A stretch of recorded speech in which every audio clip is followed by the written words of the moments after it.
quiero que vayamos al libro de Efesios.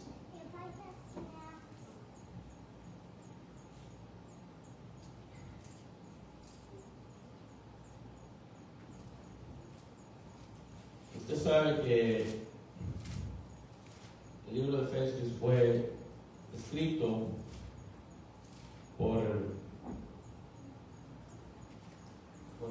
el apóstol Pablo, por medio del Señor,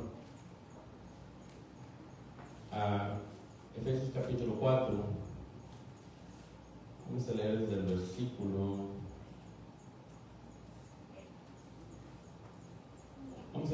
versículo 1. Si lo tiene, me dice amén. Ponemos de pie. Amén. Dice: yo pues, prisionero del Señor, os ruego que viváis de una manera digna de la vocación porque habéis sido llamados,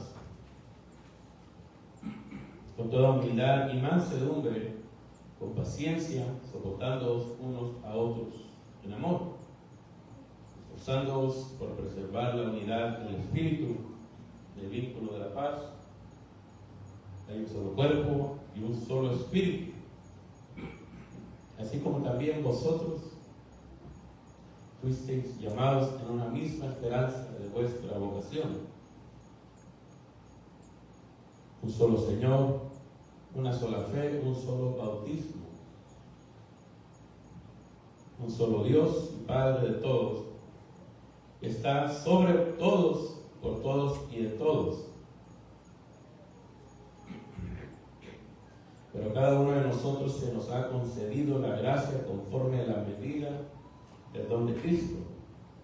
Por tanto, dice: cuando ascendió a lo alto, llevó cautiva una hueste de cautivos y dio dones a los hombres.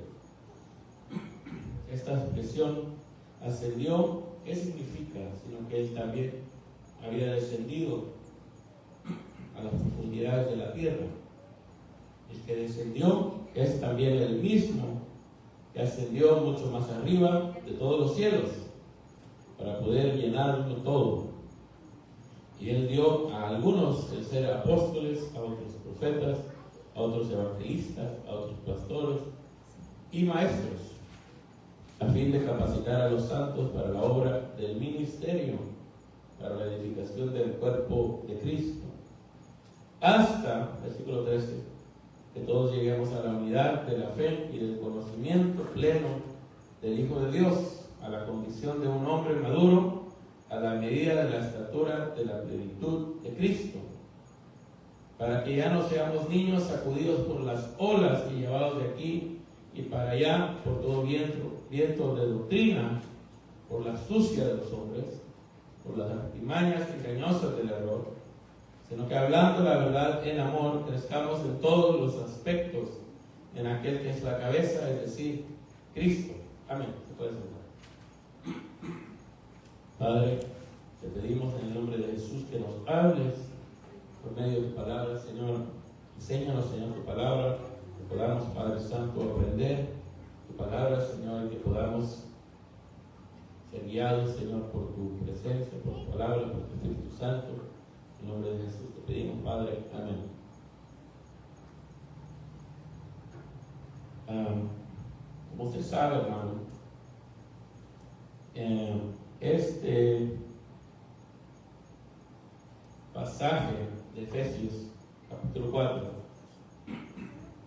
no lo leímos todo, ¿verdad? Pero se lo puede leer en su casa. Este pasaje de Efesios capítulo 4 es un pasaje clave y muy importante para la iglesia. Ya hemos dicho antes que Pablo es el arquitecto de la iglesia, por decirlo así. Sabemos que el Señor es la iglesia. Nosotros somos el cuerpo de Cristo, no del cuerpo de Pablo, Pedro, o el cuerpo de alguna organización, de algún pastor, de algún apóstol, no. Sino que somos el cuerpo de Cristo, que solo Él pudo morir por nosotros en la cruz. Y por eso es que a Él le llamamos Señor, porque nos ha redimido redimido de nuestros pecados y Él es nuestro Señor. ¿Cuántos dicen amén? ¿Cuántos dicen Jesús es mi Señor? Jesús es mi Señor. Si no lo puede confesar, entonces hay problema. Pero usted sin problemas puede confesar que Jesús es su Señor. Entonces quiere decir que usted se ha entregado al Señor. Y Efesios capítulo 4 es una de esas cartas, Efesios, a la iglesia, que nos da mucho de qué aprender para la iglesia. Efesios capítulo 4 nos habla, como empieza el capítulo que leímos, hablando de la unidad. Y es interesante que Pablo hablara de unidad y de estar unidos en el Señor y de aprender y de sujetarse y de todas estas cosas, cuando él, como lo dice en el versículo 1 y en otras partes también, él era prisionero. Él estaba en una cárcel literal. Y sin embargo, en esa cárcel estaba escribiendo las cartas, varias cartas que él escribió, son de cuando él estaba en prisión. Recuérdense que en el libro de Hechos dice que estaba en Jerusalén, que lo tomaron preso por causa de los judíos, que le levantaron falsos y cosas así. Entonces, como no encontraron que tenía ningún delito, lo iban a soltar. Pero como ya Dios le había hablado que tenía que llegar a Roma, dijo él, bueno, voy a llegar a Roma, pero no tengo dinero. No tengo pasaje de avión, no tengo boleto. Y dijo, ¿cómo le hago? Dijo, bueno, se agarró un viaje gratis. Se agarró un viaje gratis y se fue para Roma. Y le salió gratis. Bueno, no tan gratis, ¿verdad? Porque casi se muere en ciertas ocasiones, pero como el Señor le dijo, tienes que ir a Roma, entonces él apeló. Cuando lo iban a soltar de la cárcel, le dijo, no, digo, yo quiero que me lleven ante César, que era el emperador. Y no recuerdo el nombre del emperador que estaba en ese tiempo, pero era el emperador, la máxima autoridad del imperio romano. Entonces, por causa de eso, le dijeron, ¿verdad? Te íbamos a soltar, ¿verdad? Porque no tienes ningún delito, pero por causa de que apelaste a César, te vamos a mandar hasta Roma. Entonces, pero era el plan de Dios, ¿verdad? Porque Dios le había dicho que tenía que ir a Roma a predicar. Entonces se lo llevaron, usted sabe la historia. Pero si no la sabe, puede leer el libro de Hechos.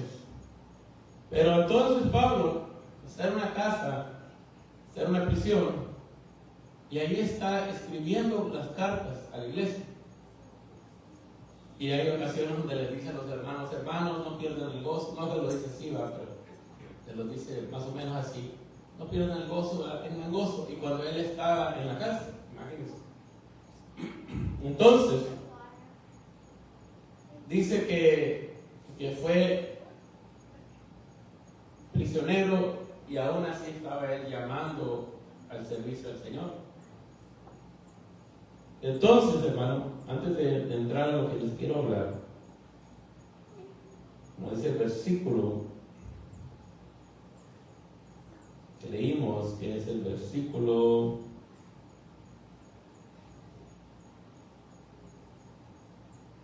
9, dice, bueno, el 8 dice, por tanto dice, cuando ascendió a lo alto llevó cautiva una hueste de cautivos y dio dones a los hombres. El 9, esta expresión ascendió, ¿qué significa? Sino que él también había descendido a las profundidades de la tierra. Eso quiere decir, ¿verdad? Porque él les ha dicho antes que, como dice la Biblia en el Antiguo Testamento, que hay seres en los cielos, en la tierra, pero también debajo de la tierra. Así que hay, como dice aquí, las profundidades de la tierra. Hay lugares dentro, por decirlo así, de la tierra donde hay seres, personajes, personas, poblaciones, o sea. Entonces dice que el Señor descendió hasta las profundidades, y después de que descendió hasta las profundidades de la tierra, dice que ascendió hasta más arriba, dice, de todos los cielos, para, dice, poder llenarlo todo. Entonces se humilló completamente, se bajó hasta lo más profundo, pero después se levantó hasta lo más alto, y como dice ahí, para poder llenarlo todo, ¿verdad? Para que no dijeran, bueno, aquí no alcanzó el Señor a llegar, no llegó el Señor, no cubrió esta parte. No, el Señor lo cubrió, dice, todo, que ascendió hasta mucho más arriba de todos los cielos. Pero bueno, ese no es el tema, pero solo les quería mostrar eso para que entendamos que el Señor, en el tiempo de su muerte, cubrió en esos 3 días, por decirlo así, todo, desde las profundidades hasta, bueno, ya cuando ascendió fue después de los 3 días, ¿verdad? Pero bueno, como les digo, eso es otro tema. Y el versículo que les quiero hablar, que ya lo hemos escuchado antes, dice 11: y Él dio a algunos el ser apóstoles, a otros profetas, a otros evangelistas, a otros pastores y maestros. Me dice, hermano, yo ya sé eso. Ya sé que hay apóstoles, pastores, todo eso. Pero es importante que entendamos que el Señor ha dejado 5 ministerios. Por decirlo así, algunas personas le dicen ministerios primarios, para capacitar, como dice ahí en el versículo 12, a fin de capacitar a los santos para la obra del ministerio. Entonces el Señor ha dejado 5 tipos de ministros para capacitarnos a nosotros, para darnos capacitación y crecimiento. Y el primero es los apóstoles, el segundo es los profetas, el tercero los evangelistas, el cuarto son los pastores y los quintos son los maestros. Ahora, no lo voy a entrar en detalles porque ya lo hemos estudiado, pero solo rápidamente, usted sabe que los apóstoles quieren decir que son enviados. En el tiempo de Roma, los apóstoles eran como embajadores, por decirlo así, enviados, personas enviadas, eran como embajadores, y lo que hacían ellos, usted sabe que Roma, el Imperio Romano, cubrió desde el área del Medio Oriente, obviamente Italia, Roma, Italia, todas esas áreas, al sur de Europa, el área del Mediterráneo, más que todo el norte de África, Medio Oriente, hasta España, llegaron hasta Francia, a Inglaterra, ¿verdad? Y ellos fundaron muchas ciudades que hoy están en Europa, por decirlo así, y en África y en Asia, por ejemplo, como Londres, ¿verdad? Y muchas de esas ciudades en Europa y en el norte de África y en Asia. Entonces lo que hacían estos hombres, que eran enviados, vamos a decirlo así, por el emperador, lo que hacían eran un cierto tipo de embajadores, pero lo que hacían era que eran enviados para llevar la cultura de Roma al imperio. Entonces, estos hombres llevaban su cultura a través de todo el imperio. Entonces usted mira que había ciudades que los romanos construían, que se parecían todas a Roma, en que obviamente era una escala más pequeña. Pero usted sabe que en Roma está, digamos, el Coliseo, todas esas cosas. Entonces, todo lo que había en Roma lo hacían, de cierta forma, clonaban la ciudad, por decirlo así, y lo hacían a una escala más pequeña. Entonces, digamos, como les dije, ellos fundaron Londres, por decirlo así. Entonces hacían, en esa ciudad y en muchas otras, lo que hacían era que ponían un anfiteatro, que era como un tipo de teatro al aire libre, ponían los edificios cívicos, un acueducto. O sea, siempre hacían las cosas similares a lo que estaba en Roma. ¿Por qué? Porque lo que ellos querían era que Roma se duplicara a través de todo el imperio, para que así las personas no dijeran, porque acuérdense que ellos iban conquistando ciudades, lugares, territorios. Entonces ellos conquistaron muchas de los lugares del área del mar Mediterráneo. Entonces lo que hacían era que hacían una o dos cosas. En el área digamos, en el este de Europa, que es el país de Rumanía el día de hoy, lo que hicieron ahí y en otras áreas, y no sé por qué lo harían así, pero lo que hicieron era que destruyeron por completo la población. Y por eso se llama Rumanía, ¿verdad? Viene de Roma. Y ahorita van a entender por qué le digo esto. Entonces destruyeron por completo la población y pusieron su población de ellos, su estilo de vida. Y como no había, ¿verdad?, un grupo de personas que había quedado, en su mayoría no, le pusieron el nombre a la provincia, así, a Rumanía, porque venía de Roma, ¿verdad? Pero en otros lugares, digamos como en Francia, no hicieron eso. Usted sabe que en todas esas áreas había lo que se le llamaban los bárbaros y todos esos los godos y todas esas tribus de personas. Ellos les decían bárbaros porque no tenían una cultura así como ellos.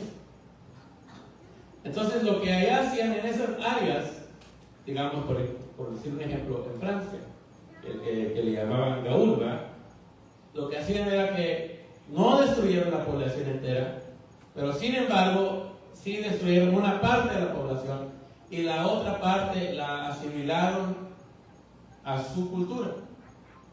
Entonces lo que hacían era que no solo los romanos, muchos pueblos antiguos hacían esto. Lo que hacían era que llevaban cierta parte de la población, se la llevaban a otra provincia. Porque si no, ¿verdad?, si esta persona de esta provincia y eran todos de la misma provincia, se iban a levantar en rebelión, ¿verdad?, en una rebelión en contra de ellos. Entonces lo que hacían era que los cambiaban para otro lugar, un número de la población, un grupo lo dejaban, otros se lo llevaban para otra provincia y otros los mataban. Entonces, eso es lo que hacían. ¿Por qué? Porque lo que ellos querían era implementar y poner su cultura. La cultura es lo que querían hacer. Querían poner la cultura del Imperio Romano. Entonces, por eso, hacían ese cierto tipo de cosas. Y todo lo que hacían en las provincias romanas era lo mismo, de la misma forma que se hacía en Roma, solo que en diferente, en una escala más pequeña, obviamente. Entonces, esos eran los apóstoles del Imperio Romano.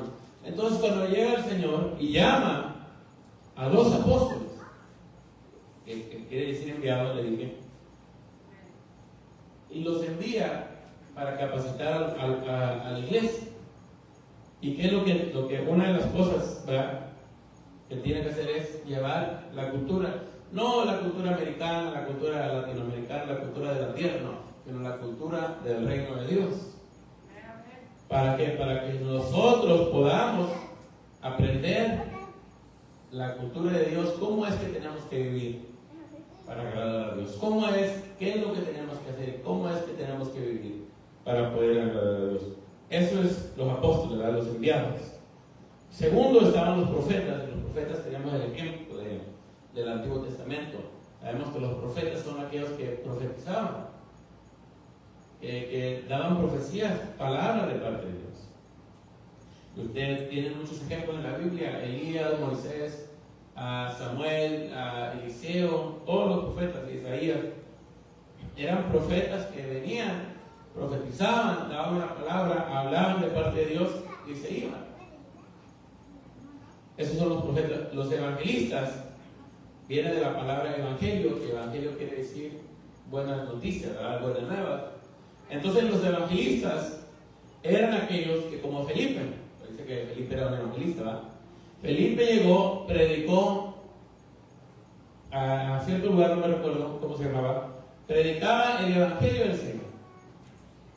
Pero hasta ahí, el evangelio, la salvación. Los evangelistas son los que llegan a un lugar, predican la palabra de Dios para que la gente se salve, para que la gente se vuelva a Dios. Pero cuando le pidieron a Felipe el bautismo, ¿qué es lo que hizo Felipe? Mandó a llamar a los apóstoles. Y eso es lo que hace un evangelista. Un evangelista es el que es enviado para un lugar, digamos una ciudad o un área, para predicar el evangelio, para que se salven las almas, para traer a la gente a Cristo.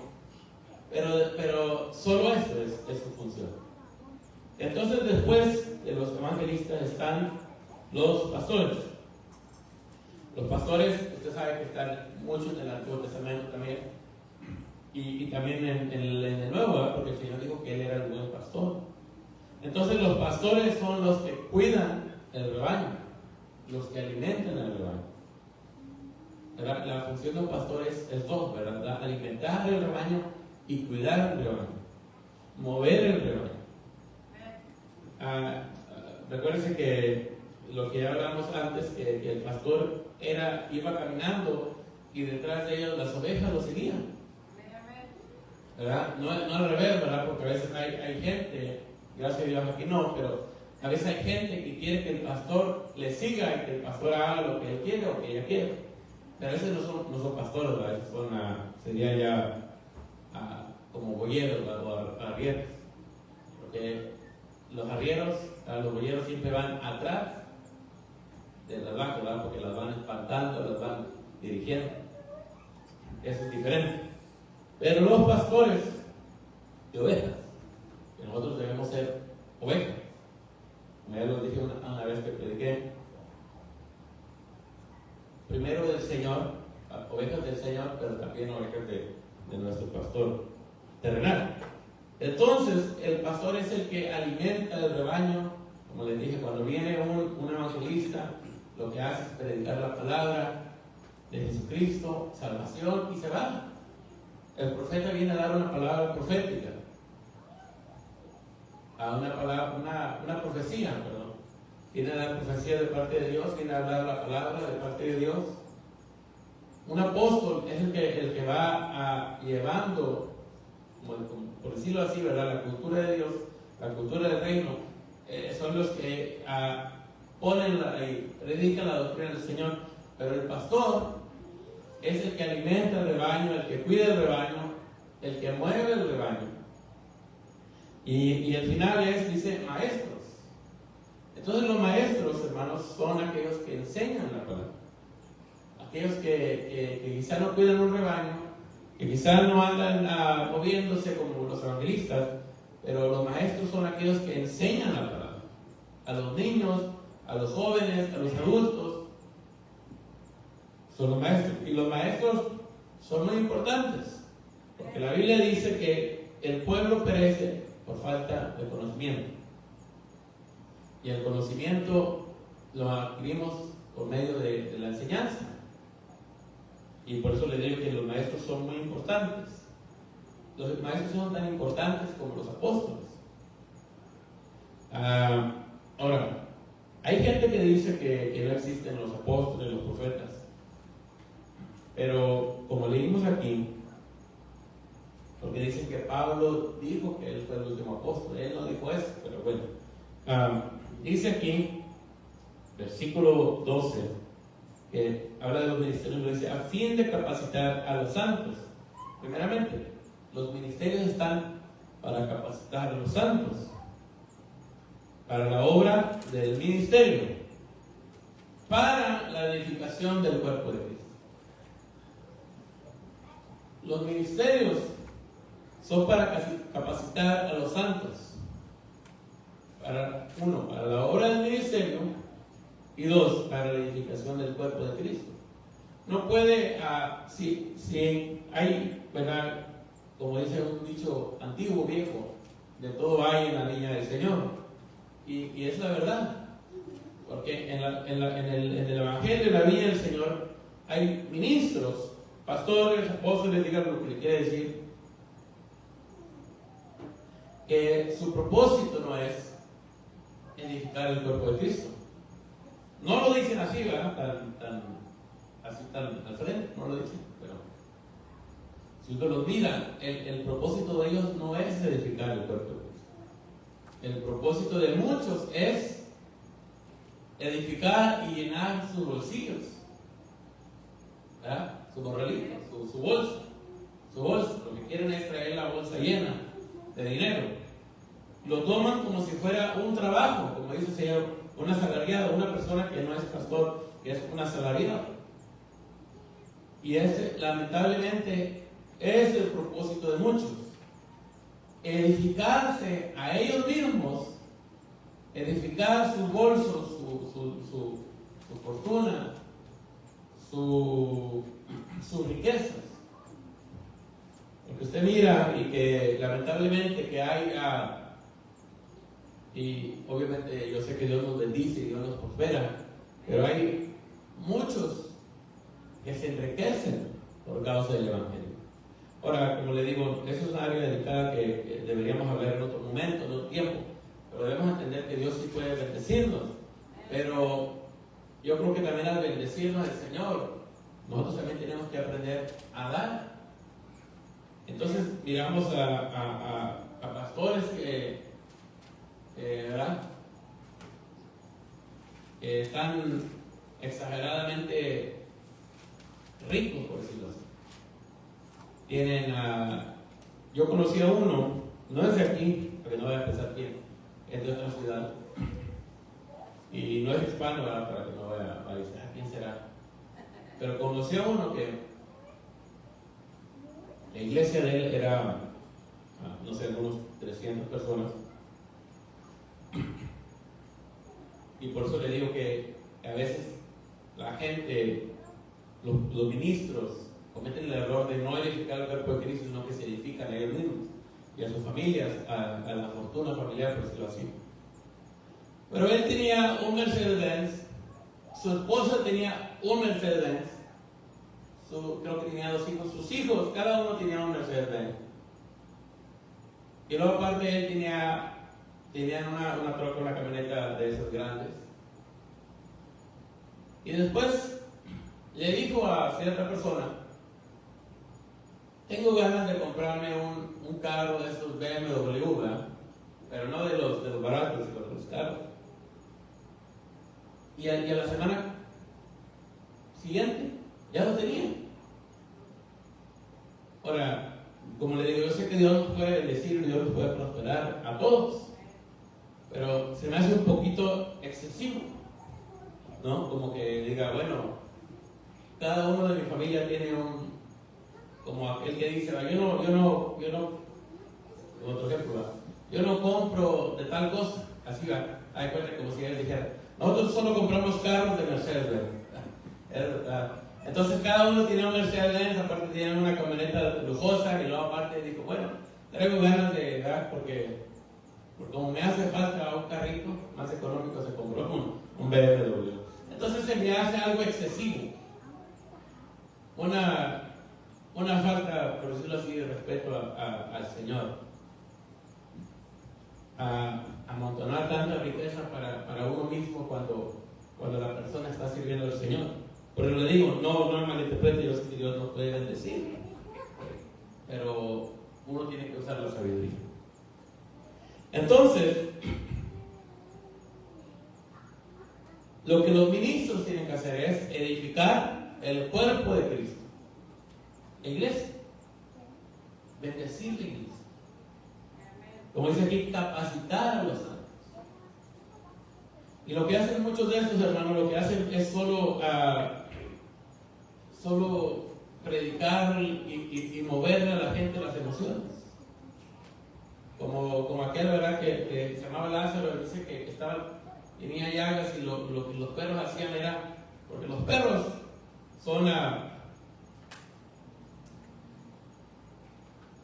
son figura de los falsos pastores. Entonces, los perros dicen que solo lamían las llagas de este hombre. Y eso en cierta forma le daba un poquito de alivio, pero no lo sanaba, no lo cambiaba.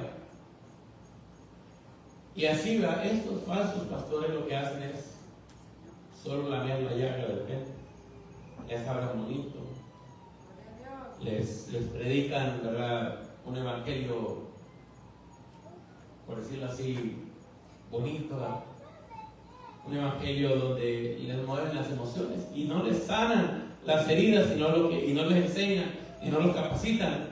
Lo único que hacen es remover las emociones y les ponen música para así. Usted mira que había uno que me sorprendió, eso lo miré por internet, que dijo: yo no predico si no hay alguien tocando el teclado. Él nunca predicaba. ¿Por qué? Porque la música nos mueve las emociones. La música nos mueve y nos altera el alma, los sentimientos. Entonces, lo que hacen estos hombres es edificarse a sí mismos, edificar sus bolsillos, sus fortunas. Pero lo que dice Efesios 4:12 dice, a fin de capacitar a los santos para la obra del ministerio. Entonces, un pastor, maestro, evangelista, profeta, apóstol, lo que tiene que hacer es, a los santos los tiene que capacitar para que entren a la obra del ministerio.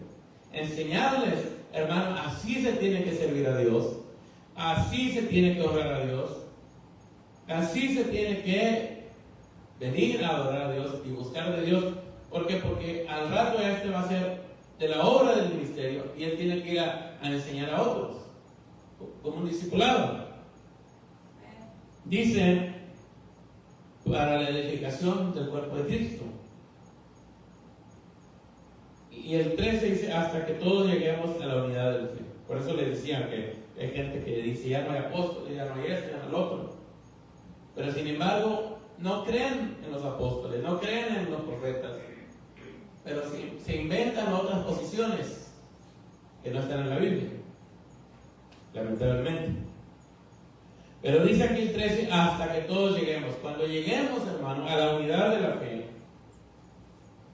y del conocimiento pleno, no vamos a necesitar apóstoles, no vamos a necesitar pastores, maestros que nos enseñen, no vamos a necesitar un profeta que nos profetice, no vamos a necesitar los ministros. Cuando hayamos llegado a la unidad de la fe, cuando hayamos llegado al conocimiento pleno, a la condición del hombre maduro, a la medida de la estatura de la plenitud de Cristo, ya entonces ya no vamos a ocupar ministros. Pero mientras estamos todavía en crecimiento, necesitamos alimentación, capacitación, enseñanza. Porque a veces, ¿verdad?, nosotros pensamos, no, ya lo sé todo, yo sé leer la Biblia, yo puedo leer la Biblia, yo sé todo, ya sé predicar, sé la Biblia, ya me la sé de memoria, no necesito que nadie me enseñe. Y la gente comete ese error y deja de venir a la iglesia. Dice, ¿para qué voy a la iglesia si yo en la casa oro, yo en la casa leo la Biblia, yo en la casa gusto de Dios? Aunque 9 de cada 10 veces son mentiras. Dicen que oran, pero en la vida se nota que no oran. Dicen que leen la Biblia, pero en su forma de hablar se nota que no leen la Biblia. Cuando una persona busca de Dios, lee la Biblia, ora, se nota en su actitud, en su comportamiento, en su hablar. La Biblia dice que la abundancia del corazón abre la boca. Pero usted mira que hay gente que canta, que profetiza, que predica, que dicen que yo no voy a la iglesia, no, porque yo oro en mi casa. Una vez, y ya con esto voy terminando, me dio tanta risa, pero a la vez coraje. porque miré a una persona, dos personas, estaban comiendo, y yo conocía a uno de ellos, y el otro no lo conocía, pero después me dijeron que era su, por decirlo así, mentor espiritual. Y esta persona, ¿verdad?, estaba escuchando, por decirlo así, el consejo del otro. Él era su mentor espiritual, su guía espiritual. No sé cómo, no recuerdo cómo le dijeron. Pero este hombre que supuestamente tenía que guiarlo espiritualmente al otro, hablaba de una forma, como dice la Biblia, ¿verdad?, Apocalipsis, que tienen figura o forma de cordero, pero que hablan como dragón. Así cuando yo lo escuché, eso es lo que me imaginé. Que hablaba no solo de una forma muy déspota, muy golpeada, sino que también con malas palabras. Y era una persona y no malas palabras de que eres un tonto, no, malas palabras fuertes. Y eso que era el guía espiritual de esta persona. Y digo yo, bueno, y la gente así todavía están en estos lugares, en estas iglesias, y siguiendo a estas personas, cuando lo que hacen es golpearlos con palabras fuertes, ofenderlos. Yo no estoy diciendo, hermano, que de verdad que si Dios quiere tratar con nosotros, quizá vamos a sentir el rechazo de alguien o de una persona. Puede ser, porque probablemente Dios esté trabajando con nosotros, pero hay que, ¿verdad?, saber discernir. Y digo yo, y esta gente, ¿verdad?, quiere seguir en esos lugares, quiere seguir ciegamente a esta gente que les hablan no solo de una forma mala, de una forma golpeada, de una mal forma, con un mal tono, sino que hasta con malas palabras. Y luego se dicen ser guías espirituales, ministros. Y las personas, este hermano que lo estaba escuchando, lo único que hacía era escucharlo y mover la cabeza, sí, amén, amén. Y digo yo, bueno, ¿hasta dónde llega la ignorancia de la gente? ¿Hasta dónde llega la ignorancia del pueblo de Dios? Que lo que hacen, en vez de buscar de Dios y decirle, Señor, dirígeme a una iglesia donde me van a capacitar, donde me van a edificar, para que yo crezca y aprenda. Y si tú tienes un llamado para mí al servir en la iglesia o al servir en el ministerio, para que yo pueda llegar a eso, en vez de ponerse a orar y al Señor y pedirle así, se meten en iglesias que porque están llenas o porque no es que acá la música, ¿verdad? Es que acá canta cumbia, hermano, por eso me gusta. Eso es verdad, a mí me lo han dicho. Es que ya ustedes, la música de ustedes no me gusta, más que acá tocan cumbia, tocan esto, tocan el otro, y se van a ciertos lugares. Y digo yo, bueno, está bien, ¿verdad? Pero uno tiene que orar al Señor y decirle, Señor, ¿qué es lo que tú quieres que yo haga? ¿A dónde quieres que yo vaya? Y si Dios le dice, mira, quédate en el lugar tal, o vete al lugar tal, o vete a aquel lugar, quedarnos ahí. Ser como lo que leímos, porque no alcancé a explicarlo todo, a hablarlo todo. Pero que seamos personas constantes, con una base sólida. No que el día de hoy, hermanos, vamos a orar, y al día siguiente, hermano, mire, no traigo ganas. Yo entiendo que a veces estamos en altas y bajas, a veces tenemos problemas y cosas. Yo lo entiendo, pero no podemos, como dice ahí, ser guiados, y como lo dice Judas también, por vientos de doctrinas, que hoy creo una cosa, estoy acá, mañana creo otra cosa, estoy acá, y lamentablemente, hermanos, así como la política, que hay gente que se va a derecha a izquierda, otros que se van a la derecha y otros que se van a la izquierda, y hay unos que están entre medio, y hay unos que se van extremo a extremo, ¿va? Porque los extremos nunca son buenos. Así como eso, como la política, hay muchos cristianos que se van al completamente legalismo, y hay otros que se van al libertinaje. Hay unos que se van y dicen, pero ya no quieren ni decir Jesús, sino que dicen Yeshua. Y dicen que ya tienen su explicación ok, y se cambian el nombre y ya no son llamados pastores, sino que les dicen rabí y todas esas cosas. Son judaizantes. Pero también hay otros que se van mucho al libertinaje, que se vienen a las iglesias, que celebran Halloween, y muchas cosas. Y ahí está el pueblo de Dios.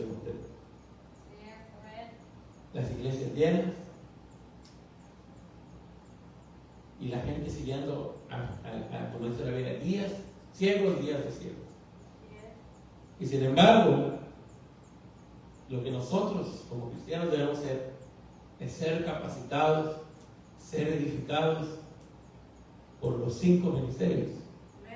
Y después, la próxima vez, probablemente viernes, les voy a hablar de hay 4 enfoques de los ministerios que tienen que haber. Segunda parte. Y tenemos que ser guiados, capacitados, porque no podemos quedarnos, hermanos, como dice Pablo, con leche siempre, estancados en el crecimiento. Como niños, dice Pablo que el niño es niño, está en la casa siempre, pero que tenemos que crecer y cuando crezcamos podamos heredar. Eso es lo que yo quiero, heredar. Así que vamos a orar, hermanos. Padre, en el nombre de Jesús te damos gracias, Señor. Te pedimos, Padre, que guardes esta palabra, Señor, en nuestra mente, en nuestro corazón, y que se